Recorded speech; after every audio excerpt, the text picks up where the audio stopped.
This is what we need. Let him go. All right, here we go.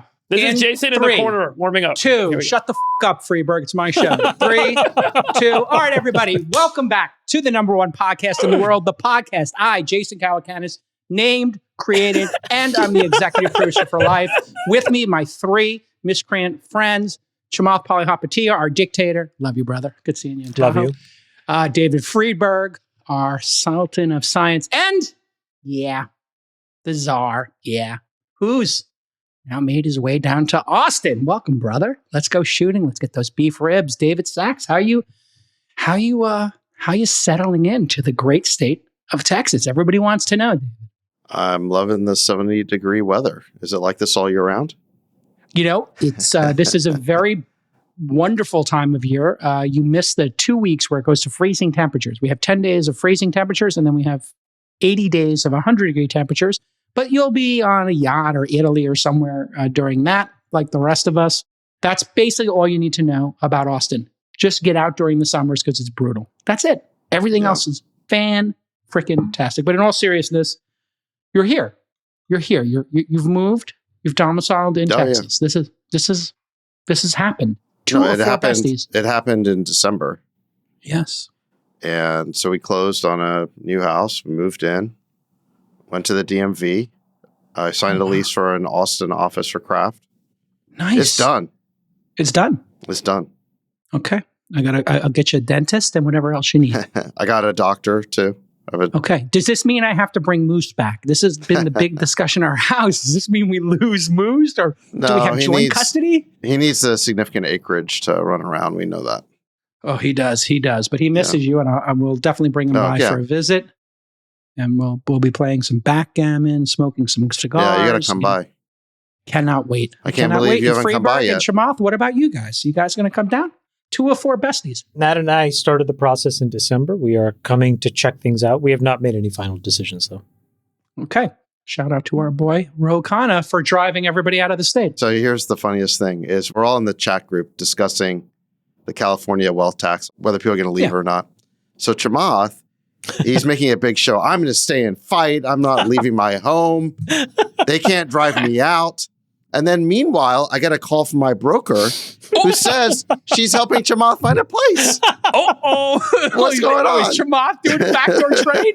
I'm shocked that Chamath tells you one thing and is doing another. Oh, my God. He's at least hedging his bets. He's hedging his bets. A lot of people are hedging their bets. A lot of people are hedging. Sergey's in Florida. Larry's got a beautiful place in Florida, I see, according to the news. A lot of people. And I saw Governor Abbott reached out to you. That's right. He welcomed me to Texas on X. A lot of people did. Michael Dell did. Yes. Ted Cruz. And it was a real welcome reception. It's funny. I never got anything like that when I was in California. Jason, I put it for some reason. The politicians were never. They weren't embracing you. Yeah, they never embraced me. I don't know why. Who knows? I put this on X, but when you look at our friends that have all explicitly left, it's about $500 billion of net worth, which I think is very bad for the long-term budget of California. And I can pick about 25 people just off the top of my head. And then if you think about all the people that will stay and fight, I still intend to stay and fight. But if we're forced to look down the barrel of an asset tax that has God knows what methodology, it's the only thing that's united everybody on the left and the right. Even Reid Hoffman thinks this is insane. I think a lot of other people will leave. It's probably half the total wealth that the budget estimated would be available to be taxed will be gone. Wow. I mean, these are, I don't understand. That has huge implications to the social programs and the general budget of California. Listen, I think this is going to be a topic. This is a prediction. I think this is going to be a topic throughout the year because it's not going away. They're gathering signatures right now. I agree. And we're going to find out in, say, April whether it's on the ballot. Now, it's possible they don't gather the signatures, but they only need about 850,000 of them. If it gets on the ballot, again, we'll know in just a few months, there's going to be a huge freak out. And I think there'll be a lot of people who will say, I can't take the risk. They're going to leave the state. So I think there's going to be a rush for the exits. There's going to be all sorts of repercussions from that. Then there'll be an election in November, obviously. We'll find out if it passes or not. And then there'll be legal challenges. So this is going to be a saga. I don't think this is over by a long shot. And quite frankly, even if it's beaten in 2026, I think a lot of people expect that some version of this comes back in 2028, which is the thing that kind of pushed me over the edge in terms of leaving, is I don't think this problem is going away. It's very difficult if you're an entrepreneur with a good idea to start building here, because if you get stuck in success with a bunch of illiquid stock and have no way to pay 5% of that value, you're going to bankrupt your own company. It just doesn't make any sense. And what if your company goes to zero the next year, which can totally happen with private companies? You still owe the tax bill. Yeah, I don't know how that reverses itself. It's a terrible idea. I mean, I was talking to Ro Khanna and Eric Swalwell, who we had on the program, and I told these guys, like these dopey Democrats, you have to stop fraud first before you start seizing people's assets or start a discussion about raising taxes. And, we had Nick Shirley on last week, who was doing his investigative journalism. Shout out to Shirley. And how do we sell to the American public that we want to seize their assets and then sending it out the back door to fund fraud? That makes no sense. It's a leaky bucket. So fix the bucket first, and then let's have an honest discussion about what the right tax rate is. And why do this with the unique tax? Why not just put a point onto capital gains or income tax and have that discussion? That's a great point. You could also do what Bill Ackman suggested, which is stop allowing these margin loans. There's a lot that actually live off of margin. Is it a good idea? Yes and no, depending on the asset base you have. And if the tax laws changed, we would all change the approach. You mentioned that Larry and Sergey have left the state, and they're probably getting dragged for that. But one of the reasons why I think they kind of have to is because of the supervoting stock provision in this thing, where the way they calculate the value of your stock is not based on its liquid market value, but if you own supervoting shares, they multiply your ownership, your supervoting, by the market cap of the company, and they deem your shares to be worth that. Yeah. So, for example, Larry and Sergey, I think they combined have voting power of about 52% of Google. So what's Google worth these days? About $4 trillion? $3.5 trillion, $4 trillion. Okay. So now they're very wealthy guys. I think they're each worth whatever, 100 billion-ish or whatever it is. I think, yeah. 200. But now their net worth will be deemed to be, I guess each one of them would be deemed to be roughly 1 trillion each, not call it 200 billion. So the 5% tax for them is more like a 25% tax of all their net worth. Well, it becomes 50 because you'd have to sell more than that to overcome the drag of selling to generate 25 billion or 50 billion of net worth. You have to sell 2x that because you have to pay taxes on that. Right. So now what is the point of having that super voting provision in there? It's just totally punitive and vicious. All right. So let's just go with a quick prediction here. I'm going to call an audible. We're going to get into the prediction show, folks. We've been delaying this prediction show because the world is moving at an incredible pace, and the news is just, let's just call it what it is. It's just intense. We have a lot of stories you all want us to cover. We will cover them, but we're going to start with our prediction show. Just lightning round prediction here. Does this seizure tax, I'm going to call it what it is. It's a seizure tax. They're seizing assets. Does the seizing assets tax go into effect or not? Does it pass or not? Freeberg, you're first. Yes or no? Give us a percentage, polymarket it. Well, does it get on the ballot first, and then does it we know it's going to get on the ballot. I think we agree with that. Right? That's not correct. Oh, we don't know? Not okay. sure. So then I'll make it a two-parter. Fine. Does it get on the ballot? Does it pass? Chamath, you seem ready to go. Go. No, Freeberg, go ahead. I don't think it's going to get on the ballot Oh. I agree with that. in California. 100%. All right. Here's your polymarket, everybody. Shout out to Shane. No, this is to My make guy the Shane, ballot. Knicks fan. This is to make the ballot. This is the question. Will the billionaires to Austin wealth tax, drive people? Will it make it onto the California ballot? Lightly traded, currently at 69%. But you see how much lower it was? That spike happened after Ro Khanna elevated the issue. So when it became a cause celeb among progressives and Bernie Sanders weighed in, it spiked up from, what was it, like 45% to 80%. Okay, so when Ro Khanna committed political seppuku, it drove up. Maybe he had a bet. Maybe he placed a bet. I don't think it's political suicide for him.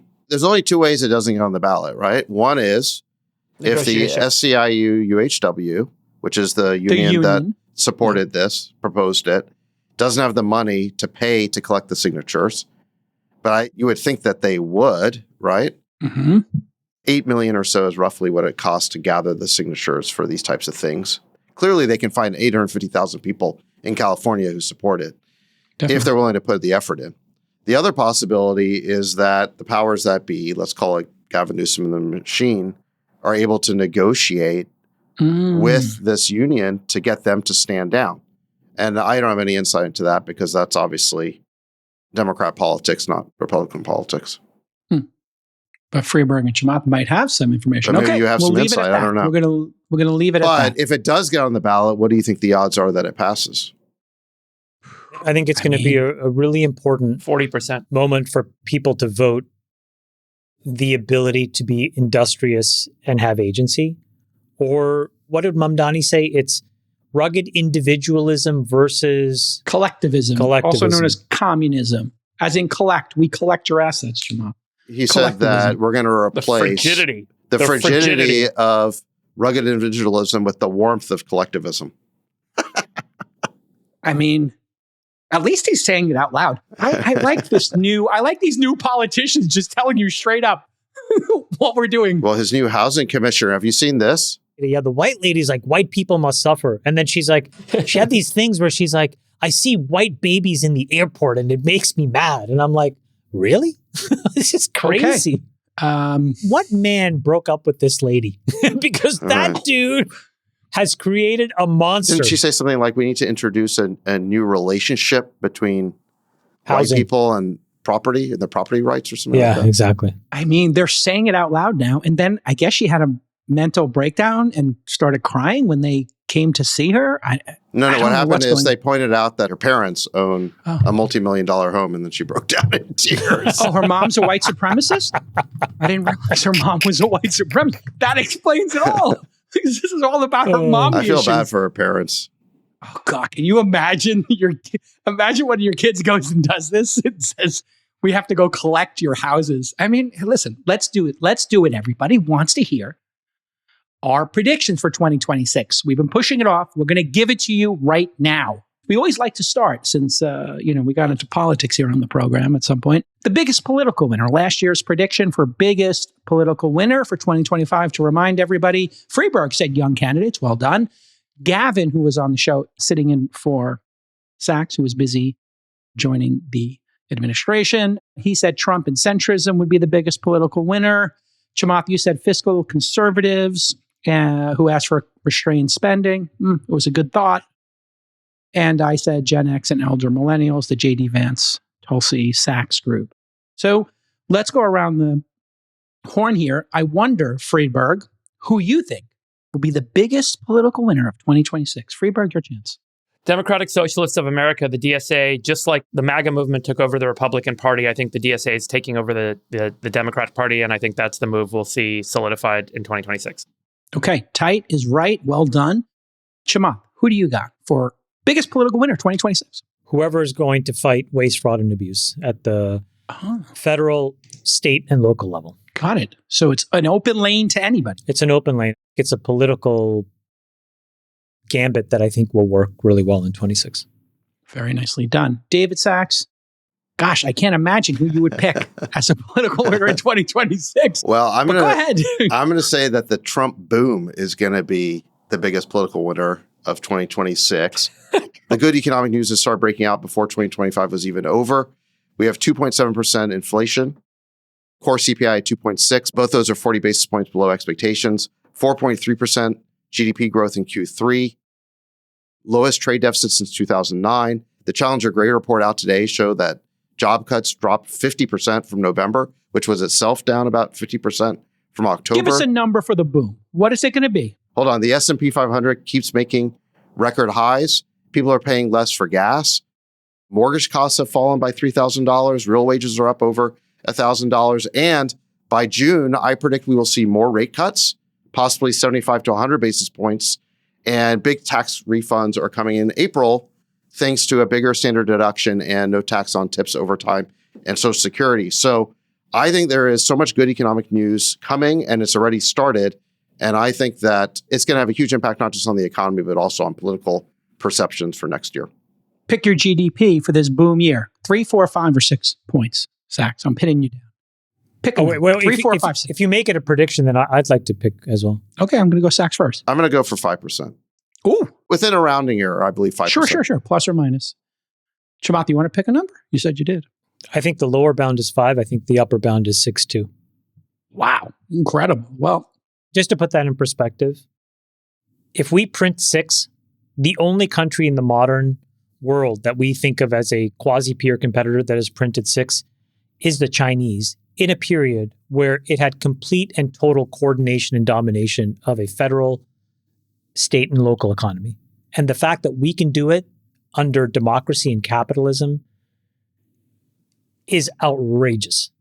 Freeberg, do you want to take a stab at that? 2026 growth? Yeah. 4.6%. Okay, I was going to go with between 4 and 5 as well. In terms of my prediction for the big political winner, I went back and forth between the Emperor's Apprentice, Darth Vance, J.D. Vance, or the Mondami moment. I said Darth Vance for a couple of reasons. He is out there defending Trump, and he's surging on Polymarket and in the polls. He's obviously the co-pilot of MAGA. He's done a great job of being second seat. He is not usurping President Trump, which would be a big political mistake. He's really navigating being the co-pilot there. But he is the most popular politician, clearly at Turning Point USA, and he is the OG in the America First, America Only moment. But I'm going to give the edge to the Mondami moment. He's 34 years old. He's got Ro Khanna at 49, pivoting into a socialist. And I think that's because Democrats believe the easiest way to win in 2026 is to go full socialist. And Trump has, I think, given this lane because he's forgotten about the working man and woman in America. Net disapproval for Trump on the economy, 58% inflation. Despite what Sachs is saying there, it's still closer to 3% than 2%. And Trump just announced he wants to increase the military budget by 50% while people are still complaining about their health care. And Trump has turned into a complete neocon, bombing 7 countries this year and threatening to take over Colombia and Greenland. Who knows if that's Trump being Trump or if that's reality. But Trump becoming a neocon was not on anyone's bingo card. And I think Trump may have incited and given a bunch of fuel to the Mondami moment by not addressing the American people's needs and going for the international interventionism. Okay, now. That was like 3 different answers right there. My answer is clearly Mondami. My second place, though, I like to always explain my thinking, is Darth Vance, J.D. Vance. Biggest political loser. Last year's predictions, I said Putin. Gavin said Putin. Chamath, you said progressivism. And Freeberg, you said the pro-war neocons would be the biggest political losers. Let's get into who we think will be the loser this year. Sachs, why don't you start? Who's your big political loser in 2026, you think? Well, I said democratic centrism or democratic centrists, which is sort of the flip side of you guys saying that socialism or progressives are winners. And there's 2 reasons for this. One is because the socialist ideology is sort of ascended among the Democratic base, especially the young people who support Mamdani, things like that. Unfortunately, our universities, our woke madrasas have done a terrible job educating these students, and they've brainwashed a lot of them into this woke ideology. But also, there's the fact that there's so few House districts anymore that are truly competitive. So both the Cook Political Report and Larry Sabato's crystal ball, they say that there's fewer than 24 House races that are genuinely competitive going into 2026. That's because of gerrymandering and so on. So if you're a Democrat incumbent who is in one of these districts, like all but a couple dozen of them, your only real threat to losing your office is from the left, right? It's some young AOC type coming up to challenge you. And so you don't want to expose your left flank. So even the Democratic moderates have been shifting further and further to the left. And so you see this AOC Mamdani effect happening there. So I'm kind of in the same camp as you guys, as this is not a good trend. But I put this as biggest political loser. Biggest political loser. Democratic centrism. Got it. Chamath, what do you got? Can I just go back and just nitpick with you a little bit? Why do you think progressivism didn't fail? And the only reason I ask you that is outside of a few pockets of progressivism, and specifically Mamdani, if you look at the elections in Virginia or the elections in New Jersey, those are more centrist than progressive. And if you look at the general approval rates of Democrats, they trended consistently down through 2025 as they hand-wrung themselves about leaving centrism and embracing progressivism. So the more talking points around progressivism that emerged, the poorer they performed. So I know your perception or some people's perceptions may be different based on one localized win, but if you look at the broad trend, it didn't work. I just put that out there, just as the facts and not the vibes. Well, I don't want it to be true. Just to be clear, I would. I'm picking. I would love for the Democratic Party to be as centrist as possible. I don't want it to be true either, but it does seem but like you just part like it was wrong, and I wasn't wrong. So well, it might be a jump ball. It might be the best way to describe it because you have the Mondami effect. I was right. And okay, just look at the numerical numbers. The trends were horrible. Like meaning, wherever the Democrats started, the more progressive talking points they added, the poorer and poorer they performed. The approval ratings went down. The disapproval ratings went up. I'm not saying that they didn't win a mayoral race. They did do that. I'm just saying, broadly speaking, nationwide, is the Democratic Party and its embrace of progressivism, at least at the federal level, has it paid off over 2025? And I would say categorically, mathematically not. Okay, now going to 2026. What is my biggest political loser? What I would say is the biggest loser of 26 is the Monroe Doctrine.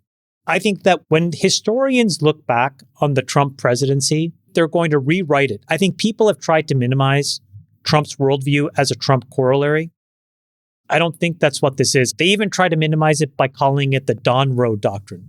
I don't think that's what this is. I think that there is a clear Trump doctrine that trumped the Monroe Doctrine. And I think that is the political loser because there is a huge body politic that has been built around the Monroe Doctrine. How do we view wars? How do we view our spheres of influence? How do we view economic multilateralism versus unilateralism? All of that is out the window. You know, we view this as hemispheric dominance. That's Trump. We view it as proactive and in very specific cases, interventionist. We intervene against drug cartels. We control immigration. We secure vital assets. That was, not really the scope of the Monroe Doctrine. We have more transactional relationships, quite honestly, which allows us to react in the moment. So I think the Monroe Doctrine is the biggest loser of 2026. Freeberg, your biggest loser, 2026. My biggest political loser of 2026 is the tech industry. I think AI and tech wealth have become the lightning rod for populism on both sides of the aisle. I think the right is fracturing a bit, where this, call it, alliance between tech and MAGA seems to be getting a really strong challenge from the more populist movement. In the same sense, the left is turning hard on tech because of tech's alignment with the right. And so I think we're going to see in the midterms a really big referendum against the tech industry coming out of this populist movement. That's a great one. Can I tell you guys a little story from yesterday? I had a meeting with 3 very senior sitting senators before I flew back to California. These are Republican senators. And Freeberg, I was surprised exactly what you said. There is a couple of companies that have exacerbated their frustration. They view those companies, these are techs and the tech leaders of these companies, as just not trustworthy. And they've largely been grin-f***ing these guys for a long time, and they're pretty frustrated with it. So to your point, it is palpable. Look, I can tell you that the natural ally for tech is with MAGA because we still believe in property rights and innovation. And if the Democratic Party is truly going progressive, which means socialist, they want to rewrite your relationship to property rights, whatever that means, and impose wealth taxes and realized gains taxes and all the rest of it. So, look, I don't think tech has that much of a choice. As Arnold Schwarzenegger said in one of those movies, come with me if you want to live. Come with me if you want to live. Yes. Get in the chopper. But let me say this. The reason why there's anger on the populist right is because they remember the censorship and the deplatforming and the shadow banning and all that kind of stuff. And what there needs to be is, I think there just needs to be some meetings, some truth and reconciliation that happens between some of these tech leaders and some of these conservative influencers. Guess what, David Sachs? I know one guy who can help make that happen. I would like to host some of these meetings in 2026 and get these people together. Because I think that the tech companies have either realized their mistake or they were pushed into it in a lot of cases by the Biden administration. Yeah, they had a gun to their head. Yeah. They had a gun to their head. Now, I also think that one other mistake they've made is, quite frankly, they've been donors to only left-wing causes. And so if you listen to Cernovich's account, he's like, look, guys, you banned us. You cost us our livelihood for years. Debanked us. Where's the restitution? Or at least start giving some support to our conservative cultural causes. By the way, you nailed it on the head. The senators that I talked to, that's exactly what they want. They just wanted an apology. Just be honest and say you did it. This asset seizure tax proposal in California and the conversation about other states, I think is bringing a lot of people to that table, Sachs, at least the tech people, to say, wait a second, maybe I shouldn't have been only left donating over all these years. Maybe I shouldn't have done this. And I think, contrary to what people may think, it may actually be doing a lot more positive for the right side than the left by putting this forward. This may actually be catalyzing a big change in Silicon Valley. Yeah, and if you think about it, if you were Zuckerberg or you were, the Google executives and the FBI is telling you, hey, we need you to take care of these censorship issues. We need you to label these things, etc. It puts you in a pretty tough situation if the FBI is calling you, if you're trying to do M&A, and then, look now, M&A under Trump is on fire. We'll talk about that more in our prediction show. For me, I was going back and forth in my biggest political loser with these dopey Democrats who are centrists and the new neocon Trump. Now, I don't know if Trump will continue these neocon ways, so I'm going to just align with Sachs here that the centrist Democrats are going to be this year's biggest political losers. Now that you've mentioned twice that Trump is a neocon, I have to respond to this. No, you don't. You don't have to, but go ahead. Okay, look, the problem with neocon regime change operations was, I'd say, threefold. Number one, the invasion. You have this giant invasion, land armies, huge numbers of people getting killed, took, months or a year. Took them like a year to get Saddam, right? Number two, you then have an occupation because whoever you then put in power only stays in power if you have American GIs there pointing the guns.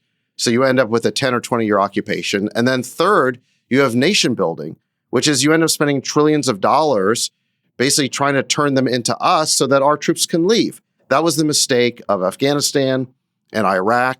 But look, what has Trump done that is like any of those things?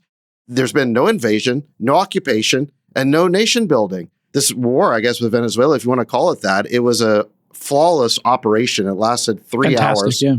I mean, I woke up and it was like, the meme where it's like, wake up, honey. It's like, wake up, honey, Trump's won another war. It was over before it even started. They went in there and they basically captured Maduro. No Americans were killed. It was an absolutely flawless operation. And they are bringing him to justice. By the way, he begged for it. He's on tape talking a lot of smack at rallies saying, come get me, calling the Americans chicken and so on. So in any event, he was begging for it. We can go into a lot more of the reasons for doing it and defending it, but I just don't think this is a neocon policy. And in fact, it's the Democrats who've been calling to put in this Nobel Prize winner that you interviewed, Freeberg, right? What's her name? Maria Conchita Alonso? Machado. Okay. Anyway. Oh. Hector Elizondo. I think it's Hector Elizondo. I think he did somebody from the Brat Pack. No, she was in Running Man, I think. Anyway. Exactly. But you're talking about the Cuban Venezuela actress? I thought her name was Maria Conchita Alonso. Okay. Maria Corina Machado. Sorry. That's just what I thought of. You mean Miss World Venezuela 1975 winner, Maria Conchita Look, the Alonso? Democrats are criticizing the administration for not putting her in power. But look, here's the problem. Nobel Prizes don't keep people in power. Men with guns keep people in power. And she doesn't have the men with guns. So it'd be American GIs there. Would have to be the guns to keep her in power. And the administration has not done that. They're looking to basically work with the existing regime. And the big reason why we got sucked into Iraq is because of that whole de-Baathification process where we didn't just get rid of Saddam, we took out the entire elite of the country, which created a huge insurgency. So there's been nothing like that, J-Cal, is what I'm trying to tell you in this case. It's a whole different paradigm, is what I'm trying to tell you. We're going to need a new name for it. Maybe Chamath is right. It's definitely not neocon. Not neocon. Yeah, we might need a new branding for it. It depends on, if Trump is cosplaying neocon when he says he's going to take Greenland, when he says he's going to take Colombia next, when he says he's going to take Cuba. He's certainly playing the character of neocon publicly here. And who knows, that could be Trump just positioning himself and anchoring future negotiations. But if I was telling you, before the election, when you were saying, hey, do not let certain people become president, Nikki Haley, et cetera, because they're neocons and they're going to go to war with Venezuela, they're going to go to war with Iran. Well, that's exactly what Trump has done. And as flawless as our troops did, and my Lord, we have the greatest military ever. So just incredible job and shout out to them. To do this and lose no American lives was just unbelievable. And it just says something about the dedication of these individuals. But things can go wrong no matter how good you are. We could be sitting here right now with 12 captured Delta Force. We could have 50 dead Americans. Where's the war? Didn't happen. But if that did, this is where you have to be intellectually honest. If we were dealing with a situation where they didn't pick up the target and we had lost American troops and God forbid they had taken hostages, we would be sitting here with a much different discussion. And so we have to be very careful. I give Trump, but that is an equal possibility certainly a non-zero possibility. Things can go sideways. You sound like when Sam Harris was saying that imagine if COVID actually killed a lot of people, then the conversation would be different. Well, it didn't. There was no war here. And by the way, with Denmark... And let's hope there isn't. This is why I'll give Trump a lot of credit. He has been strategic. I do give you that. Stick and move. Stick and move is the game. I pray that he can continue and by the way, on record Greenland, streak. First of all, even if we took Greenland, it's not going to be there's 30,000 people who live there. But I think it's more likely that we'll make a deal. I think we're going to make an offer they can't refuse. Okay. Ken Howery. Shout out to our guy, Ken Howery. Maybe you can make a deal. Let's make them an offer they can't refuse. Yeah. I mean, how much could it cost? I mean, there's nothing there. Biggest business winner for 2025. Looks like Freeberg picked robots and autonomous hardware, year of the robot. I think if you include robotaxi there, you nailed it. Certainly next year will be the year of Optimus, 2027. Chamath, you said dollar-denominated stable coins. I think, given what we've seen with regulation, that was spot on. Gavin, shout out to our friend Gavin, he said big businesses that use AI thoughtfully, another great one. I picked Tesla, which is at an all-time high, and Google, which of all of the Mag 7 crushed is the biggest winner, and they did 65%. So I know both of those. I think all of us crushed that one. Who do you have, Freeberg, as your biggest business winner prediction for 2026? Go ahead, Freeberg. I couldn't decide. My number one is Huawei, which I've mentioned in the past. Out of China, I think Huawei's effort to partner with SMIC to go deeper in the chip stack, and they're just firing on all cylinders. I do think keep an eye on Huawei over the next year. It's going to outperform expectations, at least the Western expectations. And the second is Polymarket. I think Polymarket's evolved from being kind of this one-off quirky prediction market to actually really providing insights into current events and the news in a way that none of us anticipated.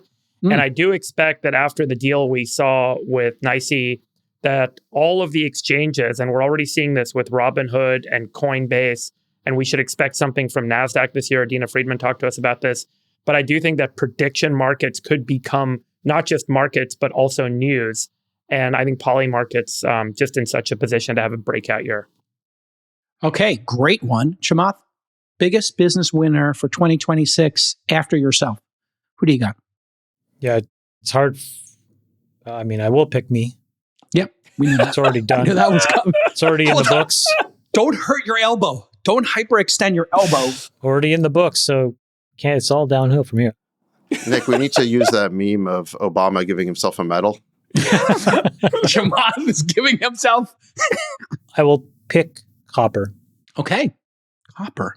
We are still completely underestimating how short we are in terms of the global demand-supply dynamics of a handful of critical elements that we need. Again, in the Trump doctrine view of the world, that is no longer as multilateral as it was, and we need to have unilateral national security. And if you look through that lens, the asset that is set up to go absolutely parabolic is copper. And the reason is that it is, at least as it stands today, the most useful, cheap, amenable, conductive material that we have. That material manifests in everything from our data centers to our chips to our weapon systems. It's just everywhere, everywhere, everywhere. And right now, Jason, we are on a path by 2040 where we will be short about 70% of the global supply at current course and speed. And so I will pick copper. Sachs, what do you got? Biggest business winner of 2026, your prediction? I said the IPO. I think 2026 is going to be a big year for IPOs. I'm not going to say which ones. I think there's going to be a bunch of them, a bunch of successful ones. And I think we could see trillions of dollars of new market cap created of public companies. Totally. For a while, people were concerned that the number of public companies was shrinking. Public companies were actually being taken private. This is going to be a big reversal of that trend. So I think this is going to be part of the Trump boom will be the IPO. I love that one. I like that one. Great one. I went with, since I nailed the Mag 7 for last year and picked the highest performer with Google, and I placed a bet on that, so I'm feeling pretty good about it. My prediction for 2026 is that Amazon is going to have a massive year. Interesting. As they continue to replace humans Why? with robots. That's why. Here's a chart for you. I've been talking about this a little bit. I think this is the most important company to watch because Zoox, their self-driving is working. They're making great progress with it. And here, when you look at this chart, you can see they're essentially flat in terms of hiring humans, and they're surging in deploying robots. And they did their whole PR comm strategy of calling them cobots and donating to Toys for Tots, etc. I think they'll be the first corporate singularity, which is to say the first company to have more robots driving their bottom line than humans. So that's my prediction for 2026 as Amazon. And I'm going to place a bet on that. My prediction is that J. Cal is such a luck box that he'll end up being right about Amazon, but not having anything to do with the reason he gave. Yeah, right. They'll hire 1 billion humans to go do something, and it'll be for a different reason. I am a luck box. That is true. It'll just be better free cash flow, and all of a sudden more people using AWS, and JCal will be right. Well, I think the reason is if you think about it, I don't know if you guys have had this experience, but with the delivery business, which was kind of a dog for a long time, obviously AWS is crushing it.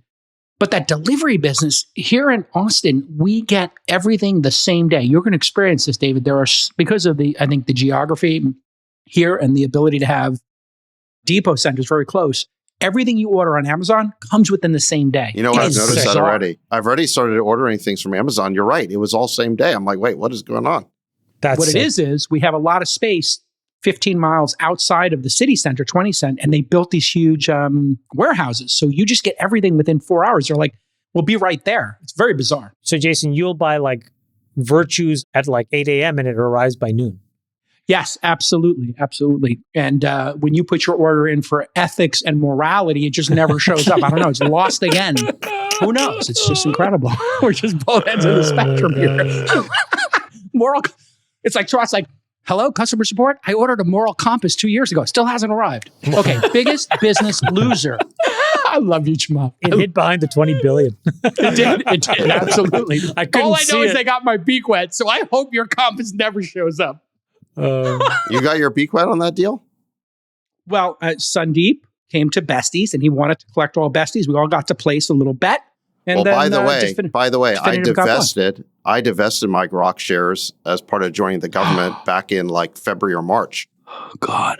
So. Oh, by the way. Would that cost you like what, the last triple up? No, it was a small position that came from Grok acquiring Sonny's old company. We didn't invest in Grok, so it wasn't big. But the point was, yeah, it's just another example of you sacrificing for the country, which I give you a lot of credit for. It's good for Sachs to put that on the record. Yeah.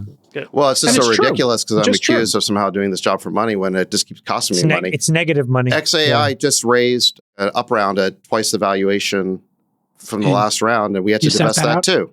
Yeah. Oof. No, we didn't sit it out. Hold on. Let's be clear. We didn't sit it out. We divested it. Oh.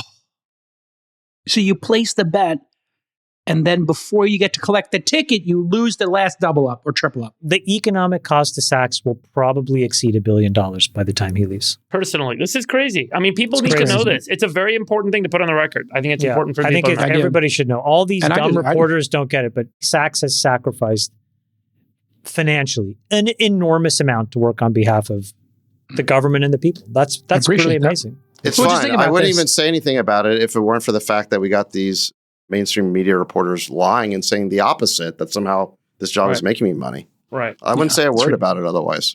All right, anyway, biggest business loser 2025. Gavin said federal government service providers, I guess because of Doge and them being held to the fire, feet to the fire there to give us a better deal. Old guard defense contractors like Boeing and Lockheed was yours, Friedberg. And Chamath, you said the Mag 7, you expected a decrease in the record concentration. I said OpenAI, which would see a peak valuation. And obviously I got that wrong. What do you got this year, Friedberg? Who do you think is going to be the biggest business loser of this year?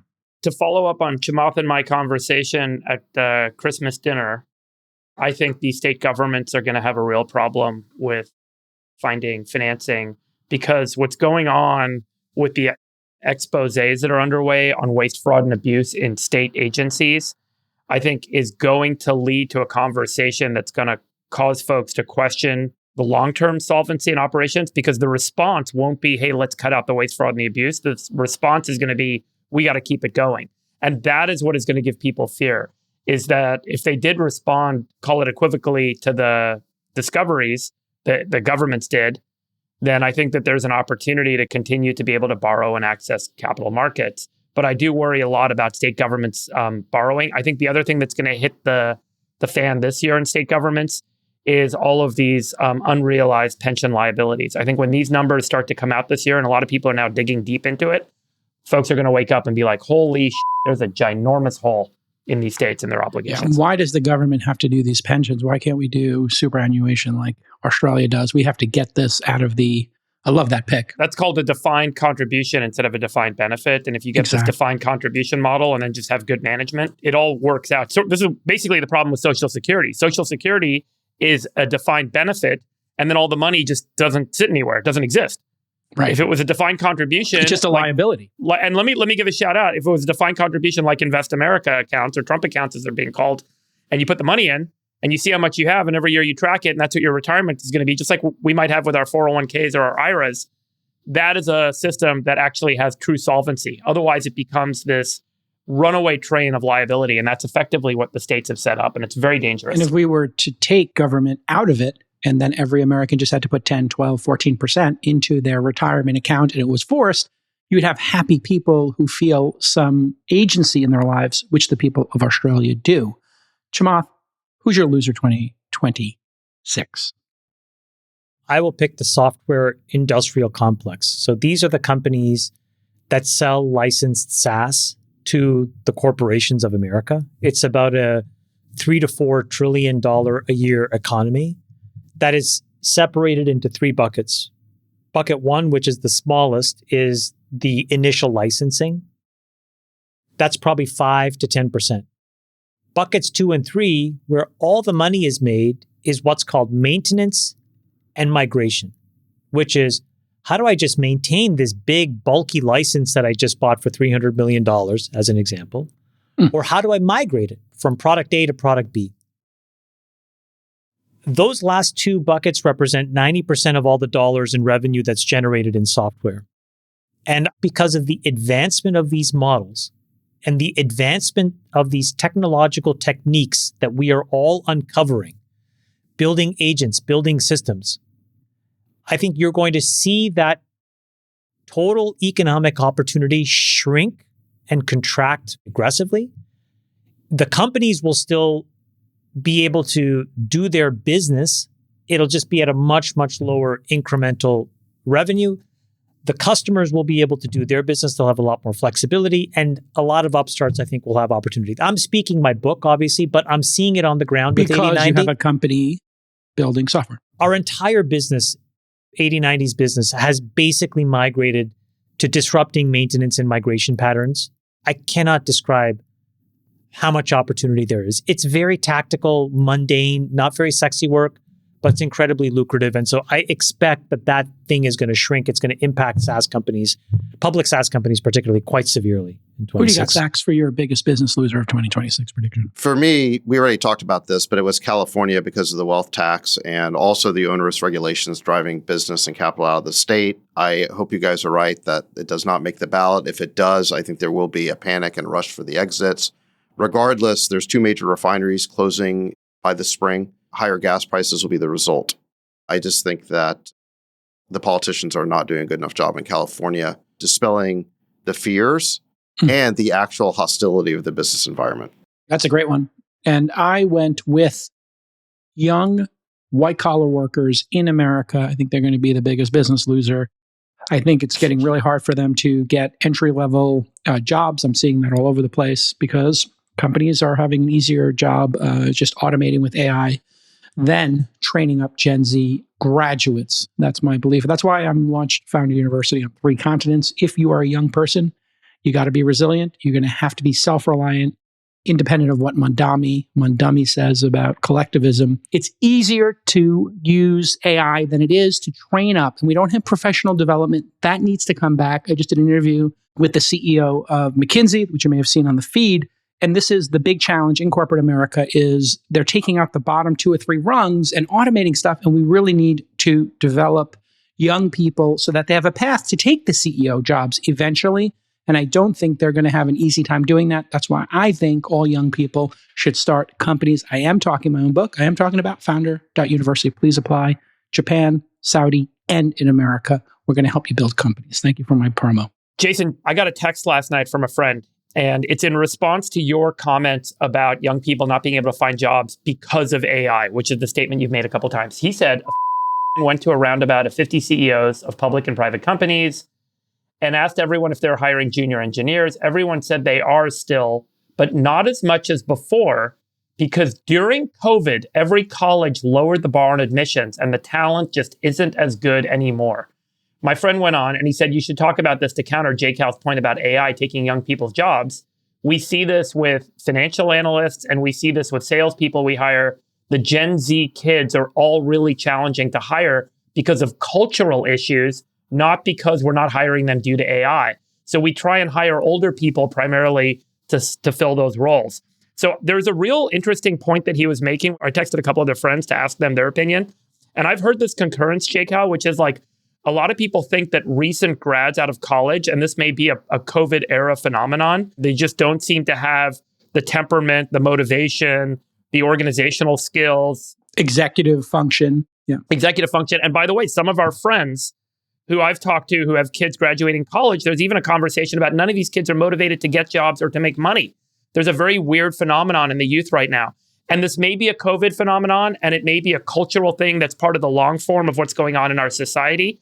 Or it may be a socialist trend, or it may be a populist trend, or it may just be that people have gotten too wealthy and the nation has truly split and you can't climb the ladder anymore. There's a bunch of things going on here, but I do not think, and I think a lot of people are echoing this, Jay Cal, that challenges that young people are having finding employment is purely rooted in an AI and automation phenomenon, but it may be a cultural phenomenon. And so I just put that on the plate for you to consider that there's something else going on here. I do think it's both. I do think it is partially what you're saying is that maybe these young folks have, they're just either entitled or their parents have enough money for them to skate and go sideways and maybe not be as career motivated. It could be a social thing. It could be a COVID thing. It could be all of those. And it's certainly multi-factor. I just know what I see on the ground, which is, so many companies coming to me saying, we can replace the bottom third of these tasks, and that those bottom third of tasks are typically done by young people out of school. So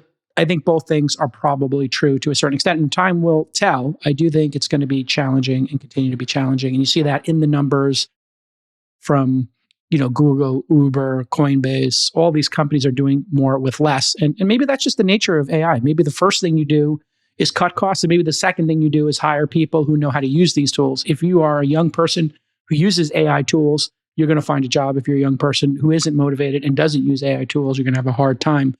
Let's go with the biggest deal. Last year's predictions for biggest deal for 2025.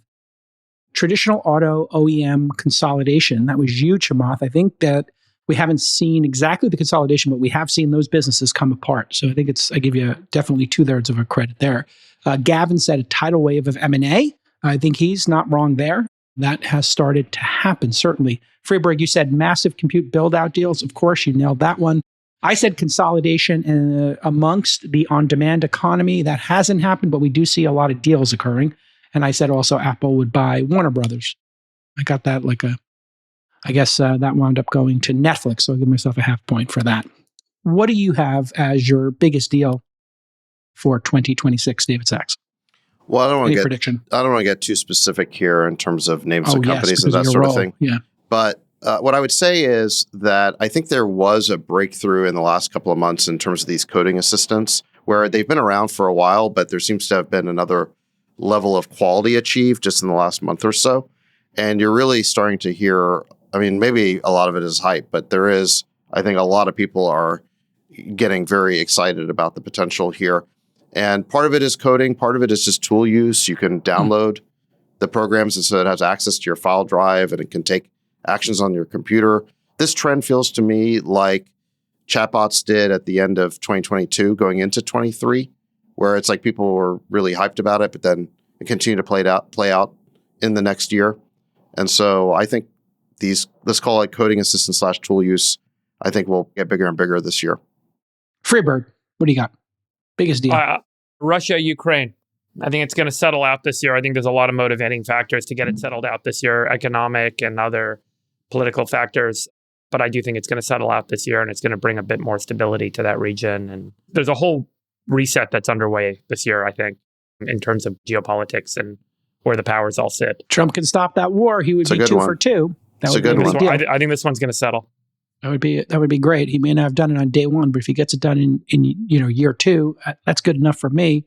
Chamath, biggest deal 2026. What do you got? It's not a specific deal, but it's an approach. I think that M&A cannot happen, and so it's the IP license M&A workaround. And I think you're going to see hundreds of billions of dollars of these kinds of deals. So this is the deal that Google did with Character AI. It's the same thing that they did. Microsoft did it. Yeah. Microsoft did it. It's obviously what NVIDIA did with Grok. Why are these deals happening? Well, if you just look at what Facebook tried to do, they tried to buy Manus for $2.5 billion. Manus was a Chinese company that then left China and essentially rebuilt itself as a Singaporean business. The Chinese have now said, we're going to look at this. They are going to actively import export controls. They're going to actively look at which technologies and even which researchers are working on things that are critical enough that it just can't go abroad in this existential fight that they believe they're in with the United States. The United States is an equivalent such position. All of this leads me to believe that traditional M&A is effectively dead. I think it's going to be impossible to get a large transaction done. So how will you do it? You'll do what Sundar did. You'll do what Satya did. You'll do what Jensen did. You'll do what Mark did with Scale AI. These huge licensing deals that basically replace M&A. And I think that as a deal type will get better and more refined and tighter and better executed. We were the 3rd or 4th of these kinds of deals. And even the 3rd or 4th iteration was quite good. By the time that you're into the middle part of next year and you've done 15 or 20 of these things, I think the lawyers that work on these things and the accountants will just be bulletproof. The tax treatment is not ideal, but the speed at which you can do them is phenomenal because the next day, somebody like Sandeep can be working for Jensen, which is what Jensen wants. They want the talent. Zuckerberg wants the talent working there the next day. And the IP. And the IP, of course. For 2026, I think we're going to see some massive M&A. It doesn't matter to me how it occurs, but I do think we're going to see a $50 billion plus deal.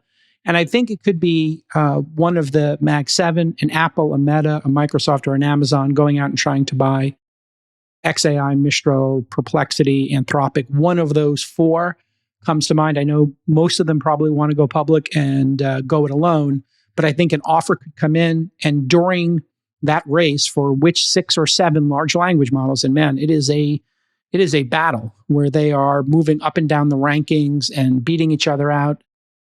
On Can the I testing. ask you a question? And I think one of them's going to go for it. I think it could wind up being Apple. Meta or Amazon, who buys an Anthropic or a Perplexity. I started where you were, but this is why I went to this deal type as the biggest business winner, because if any of those companies tried to buy, let's just say Anthropic, I think it's 3 years of antitrust minimum. It's worse than when Microsoft tried to buy Activision, because that was a niche product. And even that took almost 2 years and like 3 or 4 months, if I'm getting it right. Or it was about 2 years. It's a huge slog because it's about global coordination of multiple regulators. Yeah, and you do have to get through the EU, and eventually else. One of them takes the lead pole position. But in the Microsoft case, it wasn't just one. You had to navigate China. You had to navigate Europe. So I agree with you because I think there's companies with so much cash on their balance sheets that are effectively getting debased every day. The markets will start to punish these companies. It just seems like you're right. There's going to be a $100 billion transaction. I just suspect it'll end up as an IP license. Yeah, and I think President Trump, one of his great strengths is that he moves quickly. Man, what a first year.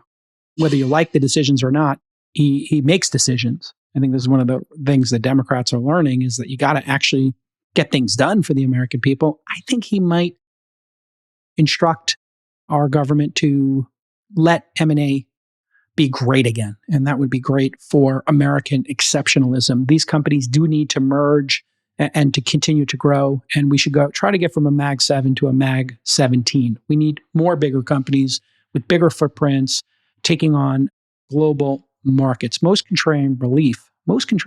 People like this one. I said OpenAI loses its lead in the AI race. And in fact, that has happened if you look at the arenas and you look at their market share. They are being challenged. Chamath, you said the banking crisis in one of the major mainline banks. Gavin said 1 year of 5% plus GDP growth at one point over the next couple of years. Well done to Gavin. Freeberg, you said socialism roars back. Another amazing prediction. What's your prediction for this year since you crushed it last year, Freeberg? Go ahead. My prediction is based on the premise that I think there is going to be this revolution in Iran and the Ayatollahs are going to be out. That's not the contrarian belief. I think that's the standard belief. And I think that is going to happen. And that's the premise. But a lot of people think that Iran is part of the destabilizing force in the Middle East.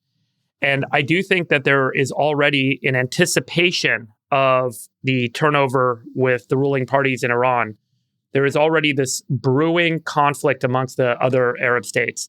So I think that between UAE, Saudi, Qatar, and this fraction in Yemen, and then I don't know if you guys have followed, but there's this kind of emerging independence movement for Somaliland, which is kind of north of Somalia, that there may be more conflict brewing in the Middle East than anyone anticipates for this year that will not necessarily involve Israel and or Iran. It will actually be amongst the other Gulf states as they vie for influence and power, and that the contrarian point may in fact be that Iran has been a stabilizing force in that region. And by removing Iran and by changing over Iran and they become this kind of independent democratic state, and this particularly is going to be heightened as there's going to be this battle for who's going to take care of the Palestinians as the two-state solution emerges, and what's the role that Jordan's going to have to play versus Egypt versus Saudi, and it's going to lead to a lot of questions about resource allocation. So I think that this year could end up being a little bit nastier than folks anticipate in the Middle East as Iran turns over. Sachs, you got a contrarian belief for 2026? Yes. I said that AI will increase demand for knowledge workers, not decrease it. I would refer you to Aaron Levy's post called Jevons Paradox for Knowledge Workers. And the point of Jevons Paradox is that as the cost of a resource goes down, the aggregate demand for it actually increases because you discover more and more use cases. So I think this will certainly happen with code. In the past, it's been very expensive to generate code. You have to hire engineers. There's not enough of them. It's an expensive resource. So the amount of software generated in the economy was limited by that. I think it's going to increase massively now because the cost of generating code is coming down so much. But there's other examples too. You take a field like radiology. That's frequently cited as a profession that AI is going to put out of business. That's not what the data shows. The data shows that the number of radiologists is increasing. Why? Because the number of scans that people want to make is increasing. And it's true that AI can do some of the work, but you still need a doctor to prompt the AI, to interpret the AI, to validate it. So you get more efficient, the cost of scans goes down. And instead of it being a super speciality that happens very rarely, that you need like a referral on top of a referral to get, it becomes something that's normalized and everyone starts doing it and you start getting more and more scans that leads to better and better outcomes. So I think there's going to be a lot of those examples through the economy, and we're going to look back and see that the job loss narrative was not only wrong, but we actually got job gains. Okay, and for those of you who want to understand Jevons paradox a little more, you can look at something like electricity or steel or concrete. When we lowered the cost of those things, people didn't use less of it. They built skyscrapers, and we had more routes for more airplanes to take you on more vacations, and that went from being something only rich people did to everybody. So Jevons paradox is definitely at work. What do you got, Chamath? What's on your contrarian belief? Gosh, I have two. Well, I'll give you them both and you can just see. My contrarian belief number one is I don't think SpaceX will IPO. I think that it will reverse merge into Tesla. And I think Elon will use it as a moment to consolidate control and power of his two seminal assets into one cap table. Oh my God, I love that. Wow. Well, he's talked about that before. He's talked about having a holding company for years of all of the collection. You could put Neuralink in there too, right, Chamath? You could put in the Boring Company as well. Sure. I'm just giving you my contrarian take. There will be no IPO of SpaceX. I think it'll just be, it specifically will be a reverse merger. There you go. So the second contrarian take is that I think the central banks will realize that there are limitations to gold and limitations to Bitcoin, and will, as a result, seek out a completely new cryptographic paradigm that they can control on their balance sheet, that is fungible, that is tradable, and that is completely secure and private. And I think the reason why that privacy needs to exist is that for the sovereignty of a country, you need to be in a position where you have assets that are not easily disclosed to anybody else, friends or enemies alike. And then separately, cryptographically, if you're going to own a currency, you need to hedge against the eventual risk in the next 5 to 10 years that there's a quantum chip that can challenge the existing cryptographic schemes that are used. And for my contrarian, I was thinking about going with OpenAI losing their lead and not being the number one company again, because I do think that will be the trend, that they will have they'll continue to give up their market share to other players, including Google and Gemini and XAI, et cetera. But I'm going to go with a pretty wild card here. I think the standoff with China is going to be largely resolved. And I think President Trump's, when he makes his visit there, I don't know if you're going to go on that one, Sachs, but I think he should be included in it, obviously, because of the AI race. I do think that the standoff and the issues around Taiwan are going to be resolved. And I think this could be the signature issue of Trump's second term, is that we work out a working relationship where both China and America win without one of us losing. Best performing asset. Best performing asset. Last year's prediction, I said Mag 7, which was up 22% versus the S&P 500 at plus 17. Chamath, you were long CDS for a potential run on a major bank. You said it was a long shot. Gavin said high bandwidth memory makers like Micron, which was up 230%. That was a great call. And Freeberg, you said Chinese tech stocks and ETFs. Alibaba is up 85%. Chinese tech ETF up 47% versus the S&P 500 at plus 17. So I guess that means Gavin Friedberg and then myself. What do you got for this year's best performing asset, Friedberg? Polymarket. Polymarket's on a tear. Network effects, replacing media, replacing markets. Congrats to our friend Shane at Polymarket. Do you have a best performing asset Yes. for 2026? Go ahead, Chamath. I would pick a basket of critical metals. Okay.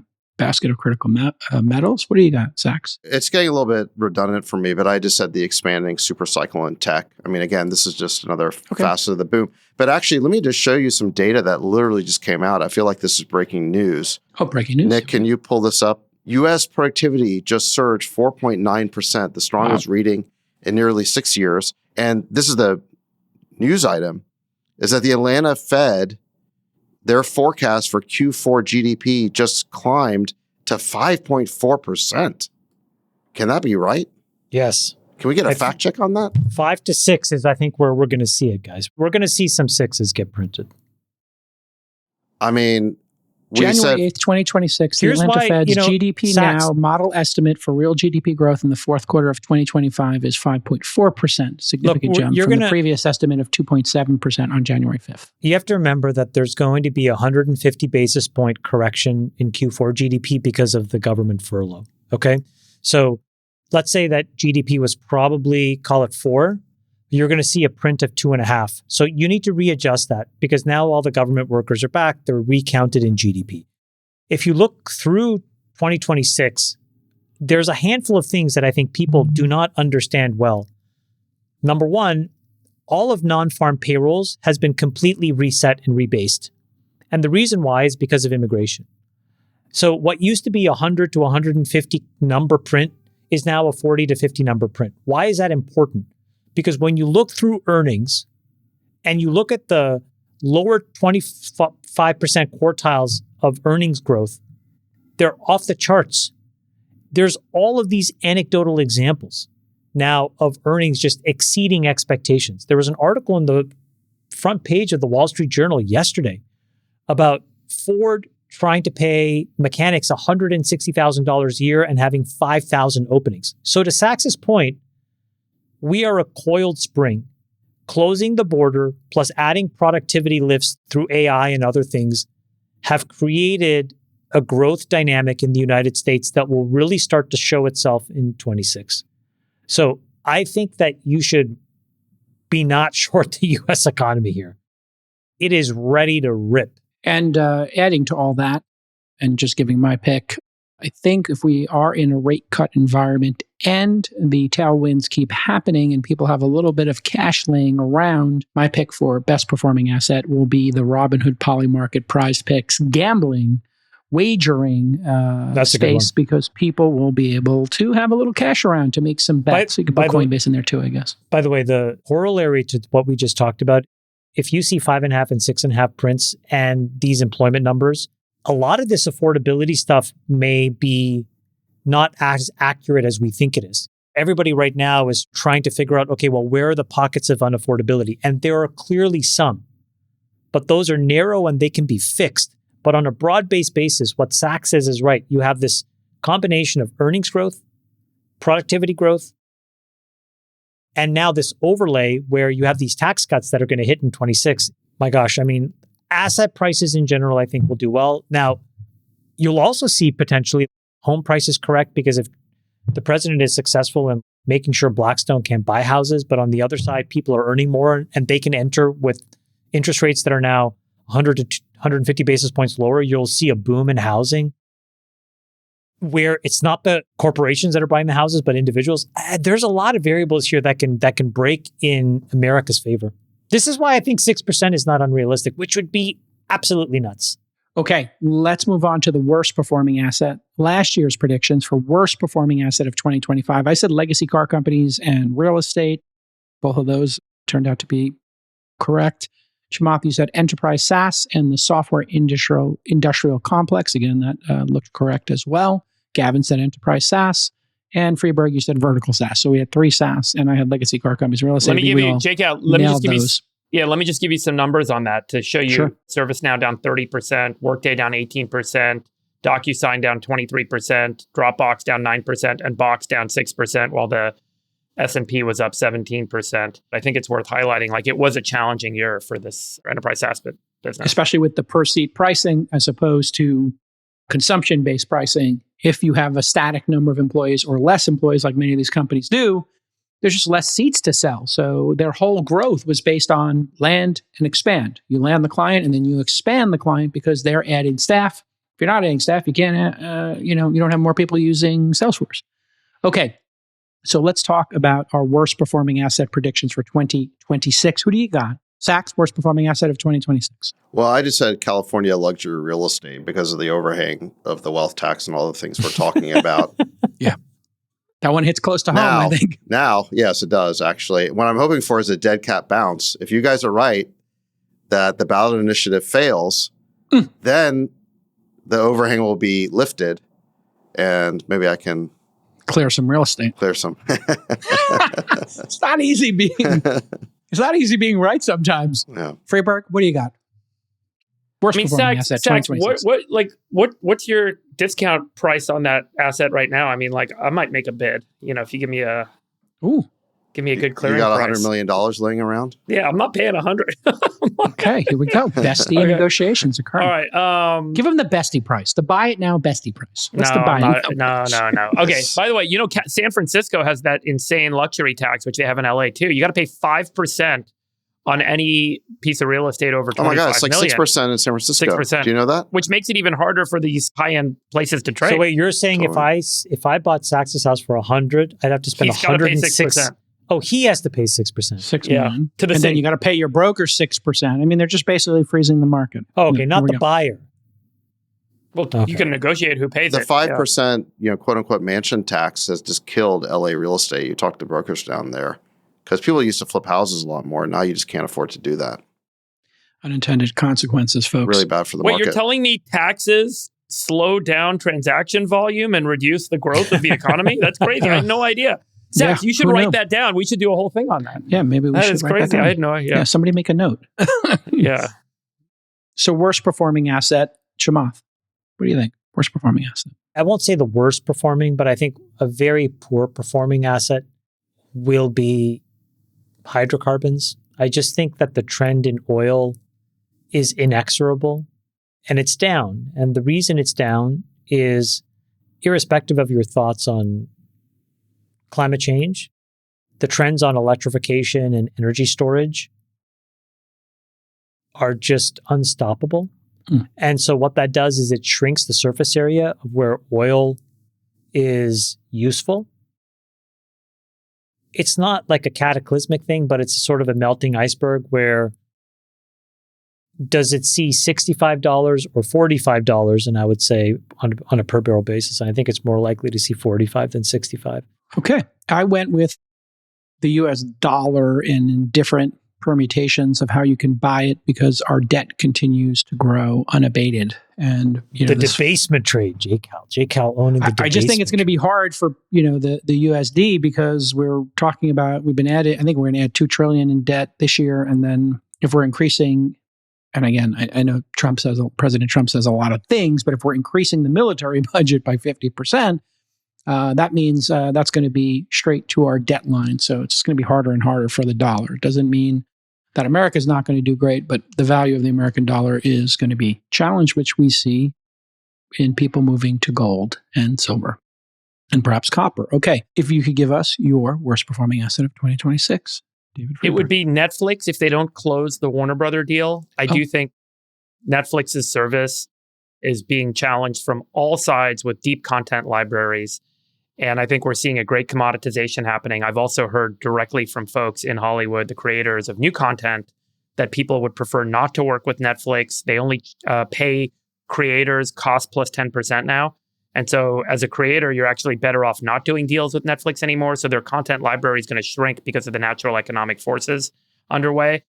Alternative, if they do close on Warner Brothers, I think they've got some good runway in terms of that content library and they'll be fine. And in that case, my worst performing asset would be traditional media stocks. And I do think that they're going to underperform. There is just such an incredible variety of high quality content that's emerging from independent creators that are leveraging their own distribution platforms through YouTube and others. And I think that traditional media is going to continue to be deeply challenged, as we've seen, for example, just in the news segment with the rise of citizen journalism. So that's what I would kind of... Yeah. And, the Netflix observation, I think, was well-founded because they're also, in terms of expanding their library, they just did a deal with Bill Simmons, I see, and with Barstool Sports to move over their sports shows, podcasts, video shows from YouTube, and they're going to take them off YouTube and put them on Netflix exclusively. So that's a really interesting trend as well to keep an eye on. Okay. By the way, before we move off asset, just on best performing asset, there's one category we didn't talk about, but I think it's kind of interesting, which is the category of assets that qualify for accelerated depreciation, capital equipment. Yes. That includes things like planes, so forth. there's now 100% accelerated depreciation Boats. for certain kinds of capital equipment because of the big, beautiful bill. And, it kind of goes along with some of the tax cuts that we talked about. But man, that is making those markets super hot right now. Absolutely. Try buying a plane these days. Very difficult. PP&E. It's not, no, Jason, it's not planes. It's like Caterpillar. No, it's everything. Tractors. Yeah. It's generators. It's Siemens. This is why Siemens stock is through the roof. All of this capital equipment, you get to write it off 100% in year one. It's creating a massive infrastructure build out in the US. So absolutely, there's some companies that are huge beneficiaries of this, obviously, because they're the sellers of the capital equipment. And of course, this is one of the reasons GDP is going up, is people are actually investing in business again. Okay, most anticipated trend. By the way, this is the corollary of the statement that if you reduce taxes, the economy grows. So here we go. Yeah. Most anticipated trend of 2025. I said the wrath of LenaCon ending and M&A and IPOs being back. I get some credit there. Chamath, you said the end of the deep state. I think you get a lot of credit there. Gavin said AI makes more progress per quarter in 2025 than it did in 2023. That's a great one. Freeberg, you said the nuclear power build out. I think you get some credit there too, yeah? Not sure. We got some work to do there. Massively, we definitely saw massively short nuclear. You're still short nuclear, but I know It's my above guy, this. Howard Lutnick, It's a when I big talked to zero. him, I talked to Howard Lutnick as well. He said he's all in on nuclear. Freeberg, can I tell you why I'm short Yeah. nuclear? I think that we're in the very delicate part of the cycle where they've missed the window. So by the time that they deliver working SMRs at scale, the problem is that the marginal cost of electricity will effectively be zero, and it'll have gone to zero because of a combination of solar and storage, as well as coal and oil. And so it's just in a very delicate place where the large form factor nuclear reactors make zero economic sense by 2032 or 2035, which is when, through the Byzantine permitting and building, they get it done. And then the SMRs, by the time that they get it done, they may not be able to meet the market either. So I think it's a very complicated moment for nuclear, actually. Not scientifically, economically, just does not hang together mathematically. I think that's if you assume no shift in the demand curve. And I think that, like, if you look at China going to 8 terawatts of production and by 2040 or whatever it is, and we're sitting at 1 and we're not moving, we are going to have a big catch up to do. And the question is, can we really build out 2-3 terawatts of electricity generation? How are we going to build out 2 to 3 terawatts of electricity generation? The amount of land that you would need with solar, and what's it going to take to get all of that installed and so on. And by the way, there's a lot of this stuff in China. If you look at all the big solar build outs that they did where they're ripping it up now, this is a longer conversation, but I really do question whether we can pin everything on solar. It's going to be a mix of stuff. And so your point may be right that in the near term, to meet the current kind of demand curve, nuclear is going to be economically challenged. But at some point here, there's an inflection that we have to meet. So what's your most anticipated trend of 2026, Friedberg? Iran becoming an independent democratic state. I think I'm just speaking generally anticipated. I think a lot of people are anticipating that that's going to happen this year. There's an uprising in the streets. There is a weakening of the Ayatollahs, and there seems to be a moment underway. And the demographics are destiny. There's a lot of young people in Iran, and they do not want to live under the current rule. They want to be free. But there is a major economic problem in Iran in terms of affordability. You think we have an issue of affordability in the US. In Iran, it's very hard for people just to buy their basic necessities, basic needs, the majority of people. So that's why they are taking to the street. There's a real economic crisis underway that is motivating this turnover. Every year, everyone anticipates some big change in the Middle East, but this could be the biggest rewriting of the Middle East in a long time. Okay. Sachs, what do you got? For what category? Most anticipated trend of 2026. What do you got, Sachs? I said auditing government spending at all levels. That's a good one. That's a good one. Decentralized Doge. Love. Yes. Let 1,000 Nick Shirleys bloom.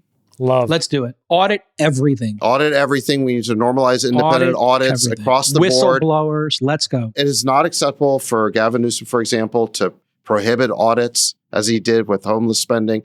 All government spending needs to be opened up and audited by the public. We need people to see where it's going.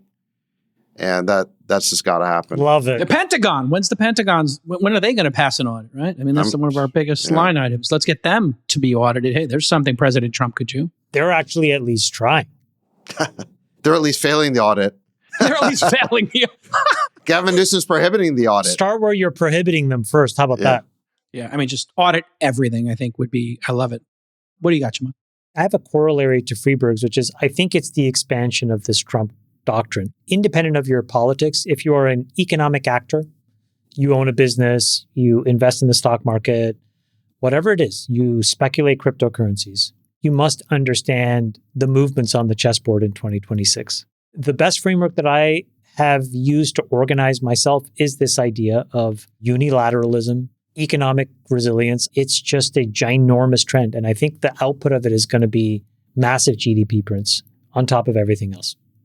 Yeah, and I think I'm going to stick with my last year's prediction going into 2026 again. The Wrath of Lina Khan ending, we saw the M&A train start with Grok, obviously, Netflix and Warner Brothers, Google and Wiz. So many deals are ready to be done, and they're starting to pop off in M&A. We can debate what structure they are and regulators, et cetera, but they're happening. But I'll go with IPOs coming back. Right now, you've got to anticipate one of the following two will file: SpaceX, Anduril, Stripe, Anthropic, and OpenAI. I think two of those file, and it is going to be gangbusters. The public wants these shares. They're buying them in the secondary markets. We have half as many publicly traded companies. The public would like to participate, and this is something Trump can uniquely do that the Democrats were trying to stop and slow down, which was M&A and IPOs. I think this will be the year of the mega IPO. It's going to be very exciting for Silicon Valley. It's going to be very exciting for the employees at these companies and for the pension funds and the endowments that own shares in these companies. They're going to be able to take that money and put it to good use, hopefully. So SpaceX, Anduril, Stripe, Anthropic, OpenAI, those are on the short list, obviously, of ones that could go public this year. All right, fun one we like to do is the most anticipated media. That's a fun one, you know? What are you looking forward to in 2026? Last year I said Superman and Andor season 2. Turns out Superman did great. Andor did amazing. It's the best TV show of the 21st century, I think. Chamath, you said enormity of the files that will be declassified. Epstein files, halfway there. JFK files, we haven't seen those. Gavin said 1923 season 2. I don't even know what that is, but okay. That's a Taylor. That's a Taylor. Oh, Sheridan. that's the Taylor one. Yeah. You watching Landman? Landman's pretty great. I have not watched Freeberg, that. you said AI video games. What do you got this year, Freeberg? You love the media. You're a cinephile. What are you looking forward to in media in 2026? This isn't as much as what I'm looking forward to, but I do think the big trend in media is going to be this citizen journalism doing exposés. I think that we're just at the beginning of the expose Man on the street. Man on the street, pushing stuff, getting cameras in people's faces. The work of journalism has been decentralized. And I think there's going to be so much more that's going to be kind of shared and covered this year. Okay. Do you have one? And by the way, the difference I would say in terms of what Nick Shirley's doing and what we've seen maybe in the past, but is going to be the new trend, is much of the citizen journalism in the past has been to some degree a little bit more passive. It's sort of like, hey, I caught this thing and I observed it. But now there are people that are going to actively take a camera and say, hey, I'm going to go discover this thing. I'm going to go deep on it. And that's what I think we're going to see happen in a big way this year. Well, and there's a monetization path. You have Substack where people can give donations, GoFundMes, and on top of that, YouTube allowing you and X allowing you to share revenue on this particular category, which they previously didn't. As Nick Shirley pointed out, means there is a path to profitability there. Get more clicks, get more views, you make more money, and then you can reinvest it. So I think I like your choice a lot. Chamath, you have something you're anticipating? Exact same thing as Freeberg. I'll just double down and. Okay. And what about you, Sachs? You got something you want to double down on investigative journalism? No, I thought we were talking about entertainment here. Well, So yeah, I thought it's okay. These guys zigged where we zagged, but One of my weird things that I watch on TikTok that I got stuck on, and TikTok just keeps showing me them, is these auditing videos. Have you guys ever seen these? First Amendment auditors. So these are people who take a camera, they stand on the street, and they just point the camera into someone's store or into a bank's window, and I've they just seen it. film the people in Yes. the bank.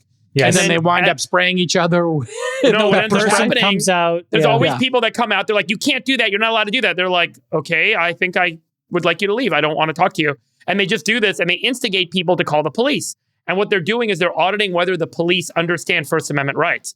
And then how the police react is basically the end of the video. Sometimes the police are like, you can't do that. And they're like, yes, I can. Call a supervisor. And then they teach the police officer that you're allowed to stand in public places and film. Otherwise, they're just like, hey, they go to the business owner and they tell the business owner, this guy's allowed to do this, leave him alone.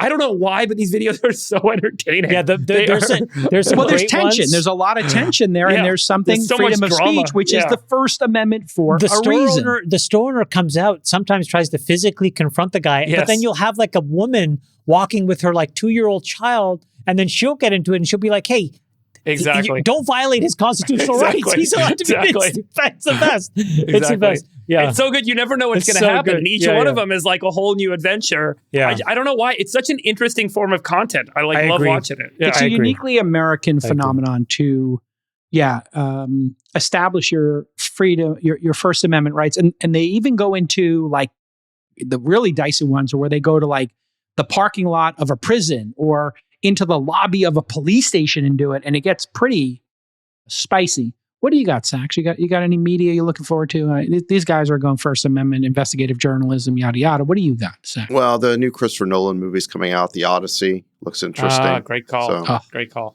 yeah. That's mine. Great call. same. What I is went it? with the What is Odyssey. it? So What good. is that? What is that about? The Odyssey? Oh, come on. Shema. No, Homer's Odyssey. Yes, but as interpreted by the great director of our time, Christopher Nolan. Have any of you idiots actually read the Odyssey? This is not great. I'm sorry, but the Odyssey is a terrible book. All right. Okay, so we're going to get some good comments there. You guys are all such wannabe poser intellectual. No, it's just Christopher Nolan is just great. It's IMAX. It's going to be epic. It's trash. That book is blech. Okay. You don't like iambic pentameter?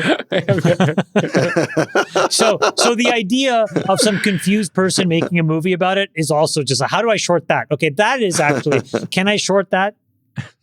Can I short that movie? On a poly market, I'm sure there will be. You Okay, could well, bet on the box office. Pull it zero. up, Nick. I bet zero. Okay. It's not going to be a lot more than zero, I'm sure. I'm also a big fan of Timothée Chalamet, and Dune Part 3 is coming out. I also really? like Avengers Doomsday. Wait, Dune 3 's And- coming? Oh, I love Dune. Dune Part 3 I is love coming out. Dune think it's 1 gonna and be- 2 so much. 2 was great. I think 1 was a little bit of I slow burn, love them but 2 both. was Doomsday will be fantastic. good. Doomsday, actually, I go with that. Avengers Doomsday is going to be, I think, fantastic. Robert Downey Yeah. Jr. as Dr. Doom, setting up Secret Wars, and then you're going to tie up all the previous Marvel strings Oh, look into one bow. at the Odyssey, zero. They're going to use Doomsday to bring back all the characters they killed. Hey, besties, here's a little something. I think we're about to hit today 1 million YouTube subscribers. Before we do our Netflix deal and take the show off of YouTube, we hit 1 million. Before What we took so long? Yeah, announce- wasn't it supposed to happen like a year and a half ago? We're going to have like a 1 million subscriber party a year and a half ago. You know why? Ask me what I No, think. tell me Jason. why. Tell me why, Sex. Because we never tell our subscribers to hit the like button or smash the subscribe don't button or pander. whatever. Yeah, every other podcast I watch on YouTube, and I watch them all, they're always like, hit the like button, hit the like button. Oh God! Well, you know It's what like, they're I'll do doing it if now I want too to. is the big trend now is to just do 10-minute quick hits as news breaks. So you this is just Jason, people are ask flooding me, their what, ask, channels. me, ask me what I think about getting to 1 million subscribers. Chamath, any thoughts on this seminal moment for the All In Pod hitting 1 billion subscribers on YouTube? Go ahead. I'm sorry, 1 million. You're welcome. Chamath said, "You're welcome. You're welcome. You're welcome." What's Yeah. that? What's this week at? Oh, This Week in Startups is 250,000. Don't worry about it. It's a niche show. Don't worry about it. Not bad. It's just a franchise. Not bad. Not bad. Hey, listen, I love doing it. The reason So to do a there's podcast four is of that you enjoy us. it. There's four of us. Yeah, One of quarter you. million So we each. have 4 times the subscribers.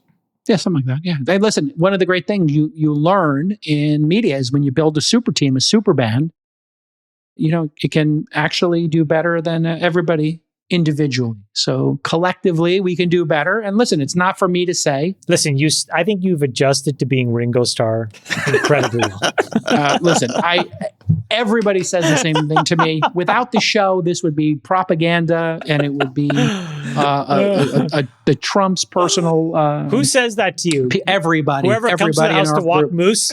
Come Everybody on, Moose's says, dog walker I'm the tells you drink. that? I'm the stir in the drink. I'm the Really? thing Yeah. that stirs the You're drink. keeping the And- private equity wives watching. Great Yeah. job. Absolutely, I'm keeping them in. All the private equities love it. For every left winger that you keep watching the pod, we probably lose 5 MAGA Oh people. no, you can. If we I were can tell just you the MAGA certainly, show. the MAGA people, they love hating me. They love hating me. And they come back every week to hate watch me and my takes. Watch. They do. Just like they hate watch you, Jamal. The Private But Equity it's for a Wives different reason. they tune in to hate you and hate me. Well, listen, it's been a great year. Great job, Besties. We kept the band together for one more year. Let's do a poly market. Chances the All In podcast makes it to 2027. Honestly, it's not 100%. It's not. It's never 100%. Never 100. It's never 100%. Never. We'll do the best we can. You guys love the show. Smash the like button, comment, link, subscribe, whatever you want to do. Write a review. Tell everybody how much you love Chamath Sweaters. And we'll see you next week on another amazing All In podcast. Bye-bye. We'll let your winners ride. Rain Man David Sack. And instead, we open source it to the fans, and they've just gone crazy with it. Love you, Besties. Queen of Quinoa.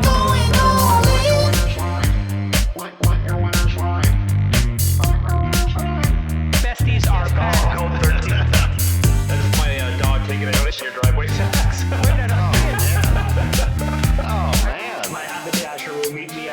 We should all just get a room and just have one big huge orgy because they're all just useless. It's like this sexual tension that they just need to release somehow. Wet your beak. Wet your beak. We need to get merch. Besties are I'm back. going all in.